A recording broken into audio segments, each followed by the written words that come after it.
සෝමරත්න දිසානායක සිනමා වේදිකා සංකලනය රේණුකා බාලසූරිය මහත්මියගේ නවතම සිනමා නිෂ්පාදනය කපුටු කොහෝ ෆිල්ම් එකේ ප්‍රීමියර් එකට තමයි ඔන්න අපි අද ආවේ. ඉතින් දේශීය සිනමාවට ආදරය කරන ප්‍රේක්ෂකයන් විදිහට කපුටු කොහෝ ෆිල්ම් එක අනිවාර්යයෙන්ම අපිට අලුත් අත්දැකීමක් වේවි. ඉතින් ඒ අත්දැකීම මොන වගේද කියලා බින්ද ගන්න එන්න මාත් එක්ක යමු. මට නම් වෙනසක් පේන්නේ නැහැ. වෙනසක් පේන්නේ නැති වුණාට වෙනස ඇහෙනවා. දැන් මොකද කරන්නේ? මොනව කරන්නද? කොටලා පන්නනවා මිස.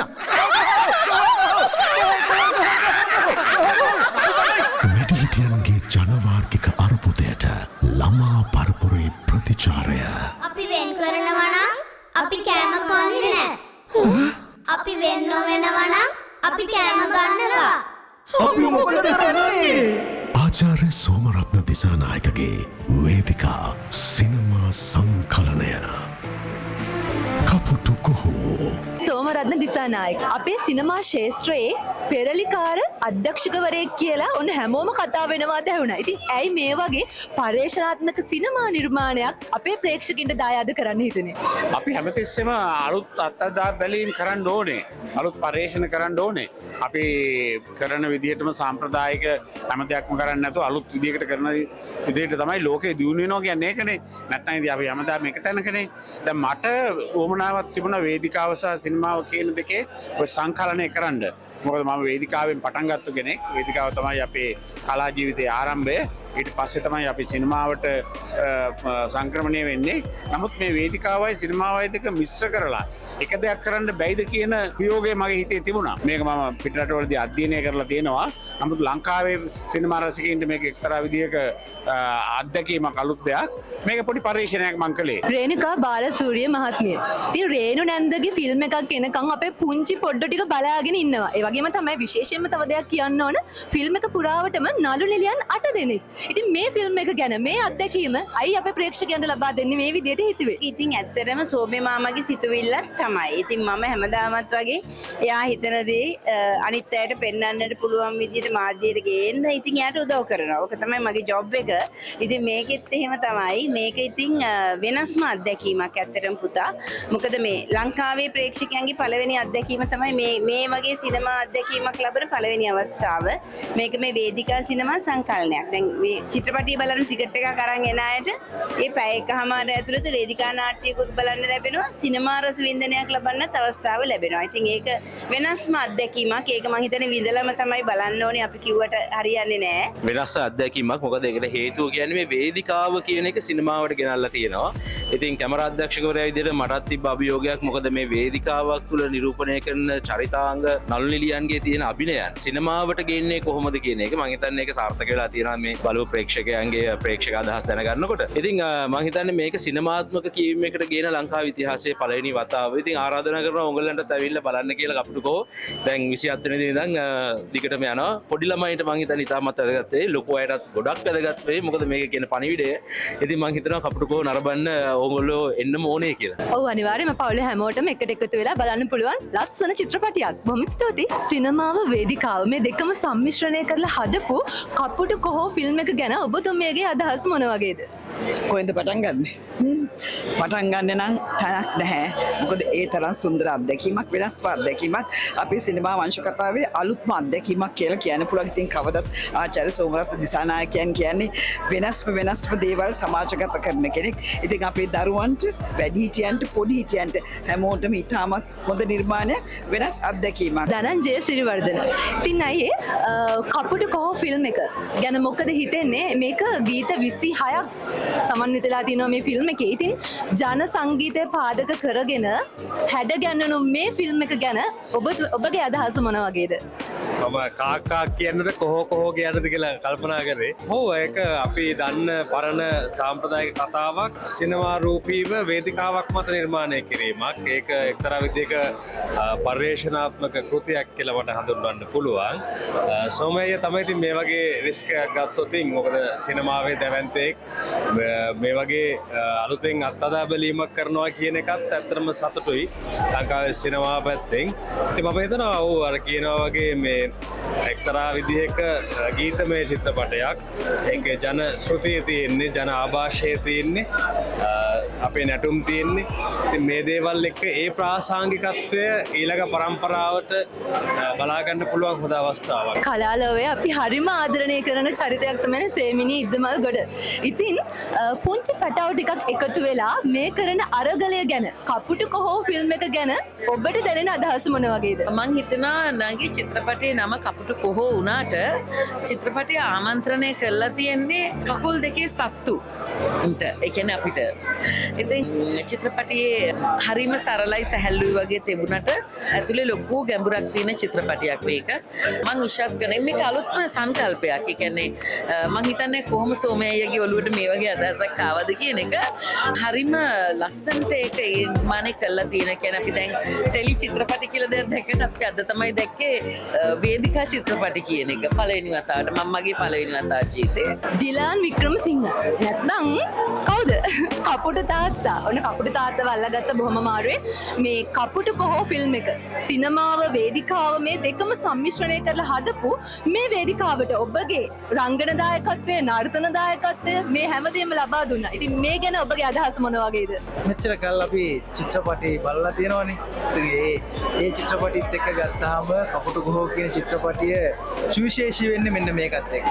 ගායනය, නර්තනය, රංගනය මේ සියලු දේවල් වේදිකාව තුළ අපි විසින්ම කරපු නිර්මාණාත්මක කටයුත්තක්.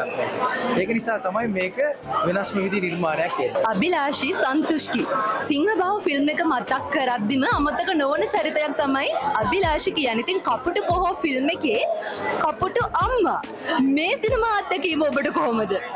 ඔව් ඇත්තටම තාමත් මේ මං අත්දැකීම හරියටම ෆිල්ම් එක බැලුවේ. ෆිල්ම් එක බලන අවස්ථාව හම්බුනේ. තාමත් මමත් හරිම එක්සයිටඩ්. ඒ කියන්නේ අපි හිතුවේ නෑ මේක හරිම වෙනස් වේදිකා නාට්‍යයක් හා සම්බන්ධ කරපු සිනමා නිර්මාණයක්. ඉතින් මමත් හිතුවේ නෑ මෙච්චර ලස්සන අවුට්පුට් එකක් ලැබෙයි කියලා. ඉතින් මම හිතන්නේ අපි කැපවෙච්ච විදිහ, මේකට කාලය වෙන් කරපු විදිහ, මේක ගොඩක් ආසාවෙන් අපි හැමෝම එකතු වෙලා කරා. ඉතින් මේ අවුට්පුට් එක මම හිතන්නේ අද මුළු සිනමා තිරයක් අසලා හැමෝම බැලුවා. ඉතින් මම ආරාධනා කරනවා හැමෝටම කපුටු කොහොම බලන්න එන්න කියලා. අද ඉඳන් දිවෙනපුරා සිනමා ශාලාවල කපුටු කොහොම තිරගත වෙනවා. ඔව් බොහොමත් ස්තුතියි. ඔව් අනිවාර්යෙන්ම ලොකු පොඩි හැමෝටම එකට එකතු වෙලා බලන්න පුළුවන්. මේ ෆිල්ම් එක මාර්තු 27 වෙනිදා ඉඳන් ඔන්න ඔයාලට බලන්න පුළුවන්. හර්ෂණ දිසානායක මේ නම හෙද්දී අපිට සාමාන්‍යයෙන් ඔළුවට එන්නේ ලස්සන ගීතවල එකතුවක්නේ. ඔන්න දැන් හර්ෂණ දිසානායකට ආදරය කරන ප්‍රේක්ෂක ඔබට රංගනය, නර්තනය ඔන්න දැක බලා ගන්න අවස්ථාව තියෙනවා කපුටු කොහෝ ෆිල්ම් එකෙන්. කොහොමද මේ අත්දැකීම? ඒක නම් මේ මට වචන ගලපලා කියන්න බැරි අත්දැකීමක්. මොකද ඒක මේ ප්‍රථම වතාවට තමයි මම මෙම රංගනයෙන් දායක වෙන නිර්මාණයක් එන්නේ.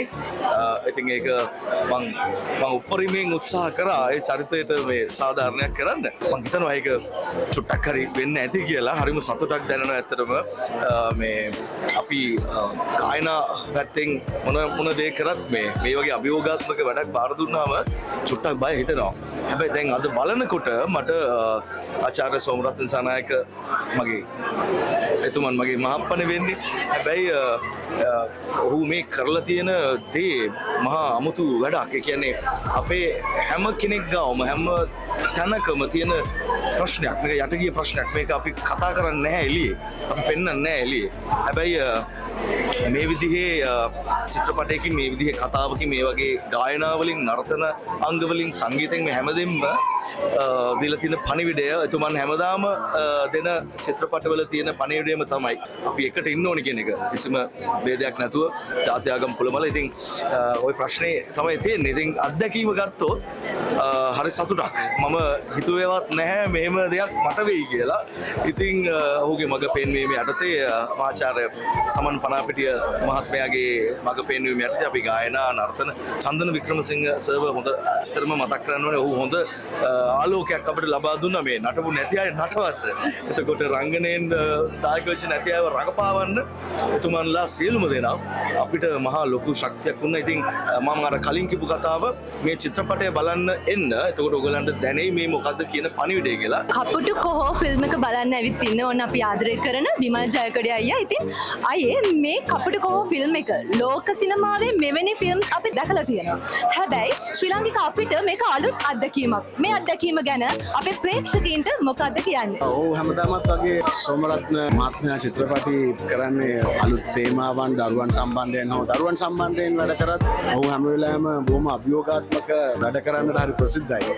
ඉතින් මම හිතනවා මේකත් එතුමා එහෙම ගත්ත නිර්භීත තීරණයක්. ප්‍රේක්ෂකයන්ට අලුත් අත්දැකීමක් විශේෂයෙන්ම විවිධ වර්ගයේ සිනමාපට අපි විවිධ ශානරයේ චිත්‍රපට අපි දකිනවා. ඉතින් ඒ අතරේ මෙහෙම පර්යේෂණාත්මක චිත්‍රපටයක් මම හිතන්නේ විශේෂයෙන්ම ලංකාවේ ප්‍රේක්ෂකයන්ට වගේම ක්ෂේත්‍රයටත් එවැනි විශේෂ වූ චිත්‍රපටි නිර්මාණය වීම ශිල්පීන් හැටියට සහ ක්ෂේත්‍රයක් විදිහට ගත්තාම ඒක අලුත් අත්දැකීමක්. ඉතින් මම හිතනවා මේක ඇතුලේ බොහොම සියුම්මට දරුවන්ට ආමන්ත්‍රණය කරන ගමන් සුබරත් මහත්මයා අති දක්ෂයි කොහොමත් ඒ රසවින්දනය ඇතුලේ යම් විදිහක අපිට නිකන් හුදෙක් රසවින්දනයට පමණක් සීමාව නොවී යම් විදිහක අවබෝධයක් සමාජය මේ තියෙන ක්‍රමවේදයන් සහ දරුවන්ට යම් විදිහක මතක හිටින පණිවිඩයක් ඔවුන්ගේ හිතේ ජනිත කරවන්නට සමත් වෙච්ච පර්යේෂණාත්මක වැඩක් කපුටු කෝ කියලා කියන්නේ. සුජානි මේනක අපි හරිම ආදරය කරන චරිතයක්. ඉතින් කොහොමද මේ දවස්වල වැඩ කටයුතු? මේ දවස්වල ඉතින් හොඳයි. මේ වගේ චිත්‍රපටි බලන්න එනවා සෑහෙන්න. ඒ වගේම චිත්‍රපටිවල රංගපානවා, ටෙලි නාට්‍ය රංගපානවා, වේදිකා නාට්‍ය රංගපානවා. හරි ජොලි ජීවත් වෙනවා. හරි. ඉතින් ජොලිය ජීවත් වෙනවනේ හරිම සතුටුයි ගැන. ඉතින් මේ පුංචි පැටාඩු එකක් එකතු වෙලා ජාතිය, ආගම, පාට මේ වගේ දේවල් නිසා රණ්ඩු වෙන්න එපා කියලා අපේ ලොකු අයට පාඩමක් කියලා දෙනවා හරිම ලස්සනට. ඉතින් මේ ගැන කපුටු කොහොම ෆිල්ම් එක ගැන ඔබගේ අදහස මොන වගේද? හරිම සතුටුයි. මම විශේෂයෙන්ම කියන්න කැමති මේ ආචාර්ය සෝමරත්න දිසානායක කියන්නේ මම ආදරේ කියන්නේ සෝමේ මාමා කියලා. මොකද මම සෝමේ මාමත් එක්ක වැඩ කරන්නේ මම ඉතාම කුඩාවදී ඉඳලා. සෝමේ මාමා මම දකින්නේ මේ රටේ අපේ ලංකාවේ ඉන්න හිතුවක්කාරම අධ්‍යක්ෂකවරු ගොන්නෙන් ප්‍රධානම එක්කනා. ඉතින් සෝමේ මාමා හැමතිස්සෙම බලනවා හරි හිතුවක්කාර වැඩ කරන්නේ. ඒකේ ප්‍රතිඵලයක් තමයි කපුටු කොහො කියන්නේ. ඇත්තටම ලස්සන චිත්‍රපටියක්. ඒ වගේම මං හැමෝටම ආදරෙන් ආරාධනා කරන මේ චිත්‍රපටිය අනිවාර්යෙන් බලන්න එන්න. අමතක නොකර පොඩි පැටවු ටික ඔක්කොම අහල පහල ගෙවල් වල ඉන්න පැටවු පවා එක්කගෙන එන්න. කපුටු කොහෝ ෆිල්ම් එකේ කපුටු පැටවු ටිකයි කොහෝ පැටවු ටික ඔන්න පුදුම අමාරුවකින් දැන් මේ හොයාගත්තේ. මේ අපි නම් ටික අහගෙන යමුකෝ එකටම. කපුටු සම්ලි දුල්සේය. කොහෝ නංගි සිහලි තූරයා. කපුටු අයියා රදින් රන්දි. කොහෝ මල්ලි රුසිරු විදුනිත. ඉතින් මේ කපුටු කොහෝ ෆිල්ම් එක මීට කලින් රංගපාලා තියෙනවද හතර දෙනාම? මේ ෆිල්ම් එකට නෑ මේ පළවෙනි සිනමා අත්දැකීම. ඉතින් ඔන්න තව ප්‍රශ්නයක්. රේණු නැන්දයි සෝම්‍ය මාමයි ආදරේට කියන්නේ එහෙම නේද? ඉතින් ඔයාලට මේ ෆිල්ම් එකට කතා කරාම මොන වගේ දෙයක්ද හිතුනේ? මට හිතා ගන්න බැරි වුණා. ඇයි මං කලින් රඟපාලත් නෑනේ. ඒකනේ අපි දැකලා තියෙන සින්දු කියනවා විතරයිනේ.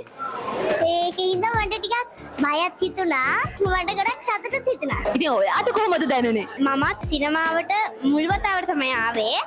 මටත් එහෙම කියද්දි ඉස්සෙල්ලාම බයක් දැනුණා. ඊට පස්සේ ටික හරි ගියා. එතකොට මේ ඊට පස්සේ තමයි රංගපාන පටන් ගත්තේ.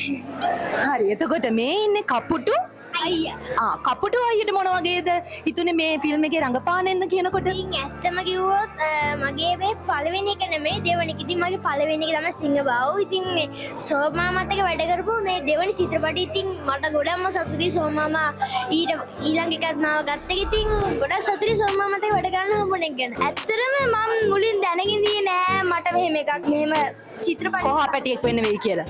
ඔව් කොහා පැටියෙක් වෙන්න වෙයි කියලා මට හිතුනේ නෑ. ඇත්තටම මුලදී තිබ්බේ ලොකු බයක්. මේගොල්ලෝ මට වඩා ගොඩක් ප්‍රැක්ටිස් කරලා තිබ්බා මං එනකොට. එතකොට ඒ දේවල් පැටලෙවෙනවා ඒවා. ඉතින් ඔන්න කපුටු කොහෝ ෆිල්ම් එකේ අපි දැක්කා ලස්සන ගීත එකතුවක් තියෙනවා. ඉතින් ඒ ගීතවලට දායකත්වය ලබා දෙන පුංචි තරුගැට දෙකක්. ඉතින් මේ මොකද හිතෙන්නේ මේ ෆිල්ම් එකට ඔබගේ දායකත්වය ලබා දීම පිළිබඳව? ඇත්තටම ගොඩක් සතුටුයි. ඉතින් මේ මගේ පළවෙනිම මේ ෆිල්ම් එක සින්දු කියු. ඉතින් ඔයාට කොහොමද දැනුනේ? ගොඩක් සතුටුයි. ඇත්තටම හොඳ ආදර්ශවත් චිත්‍රපටයක්. අමන්දයා උත්පලි සිනමාවේ වේදිකාවේ අපි නිරන්තරයෙන් දකින චරිතයක්. ඉතින් අපේ ජන සංගීතයට මුල් තැන දීලා නාද රටාවට මුල් තැන දීලා මේ හැදුණු මේ නිර්මාණය ගැන ඒ නිර්මාණයට දායකත්වය ලබා දීම ගැන ඔබට මොන වගේ අදහසක්ද තියෙන්නේ? ඇත්තටම හරිම සතුටුයි. මට මේ වෙලාවේ හිතෙනවා මං හරි වාසනාවන්තයි කියලා සෝමරත්න දිසානායකයන්ගේ 12 වෙනි නිර්මාණය මේක. ඉතින් ඒ නිර්මාණයට හෝ මේ විදිහට දායක වෙන්න ලැබීම මගේ ජීවිතේ මං ලැබපු ලොකුම වාසනාවක් කියලා තමයි හිතන්නේ. ආචාර්ය සෝමරත්න දිසානායකයන්ගේ ෆිල්ම්ස් අපි ඕන තරම් දැකලා තියෙනවනේ. ඉතින් මේ කපුටු කොහො ෆිල්ම් එක ටිකක් විශේෂයි. මේක පර්යේෂණාත්මක නිමයුමක්. ඉතින් ඔබට මොන වගේ අදහසක්ද මේ කපුටු කොහො ෆිල්ම් එක බැලුවට පස්සේ හිතන්නේ? ලස්සන නිර්මාණයක්. ඒ නිර්මාණය නිකන් කරන්න බෑ. ඔයා කිව්වා වගේම පරීක්ෂණ කරලා පුහුණුවීම් කටයුතු කරලා කරන්න ඕන ලස්සන නිර්මාණයක්. ඇත්තටම මං හිතන්නේ ලංකාවේ පළවෙනි නිර්මාණය මේක. මේ වගේ වේදිකා නාට්‍යයක සුන් චිත්‍රපටයක් කරනවා කියන එක ලේසි නෑ. හරියට හිතට වැදුනා. අර කතාවට කියනවානේ අම්ම කෙනෙකුට දරුවෝ 10ක් හැදුවත් ඒ දරුවෝ 10ම අම්මට තාත්තට එකයි. අර වෙන් කරලා ආදරය කරන්න බෑ. ඒ වගේම තමයි මගේ දරුවා වගේම තමයි තව කෙනෙක්ගේ දරුවත් මට දරුවා. ඒකත් වෙන් කරන්න බෑ අපිට. හරිම ලස්සන පණිවිඩයක් දෙන්නේ දරුවන්ට කොහොමද ආදරය කරන්න. දරුවෝ වෙන වෙනම අම්මලාව වෙන් කරවලා ඒගොල්ලන්ට අඳුන ගන්න බෑ පොඩි කාලේ. ඉතින් මේකෙන් මං හිතන සමාජයට ලොකු පණිවිඩයක් දෙනවා. වැඩිහිටියන්ගේ ජනවාර්ගික අර්බුදයට ළමා පරපුරේ සුන්දර වූ ප්‍රතිචාරය. කපුටු කොහො ෆිල්ම් එක ඔන්න අනිවාර්යයෙන්ම බලන්න කියලා ආරාධනා කරනවා. මේ මාර්තු 27 වෙනිදා ඉඳන් ඔන්න ඔයගලන්ට බලන්න අවස්ථාව තියෙනවා. ඉතින් ආරාධනා කරනවා පවුලේ හැමෝටම බලන්න පුළුවන් මේ ෆිල්ම් එක අනිවාර්යයෙන්ම බලන්න. මේ අත්දැකීම විඳ ගන්න ඔන්න ළඟම තියෙන ෆිල්ම් හෝල් එකට යන්න අමතක කරන්න එපා. වගේම තමයි AV රසය TV අපේ YouTube channel එකට like කරන්න. ඒ වගේම තමයි ඔයාලගේ අදහස් අපිට කියන්න. ඒ වගේම අපිව subscribe කරේ නැත්නම් ඔන්න subscribe කරන්න කියලා ආදරයෙන් මතක් කරනවා.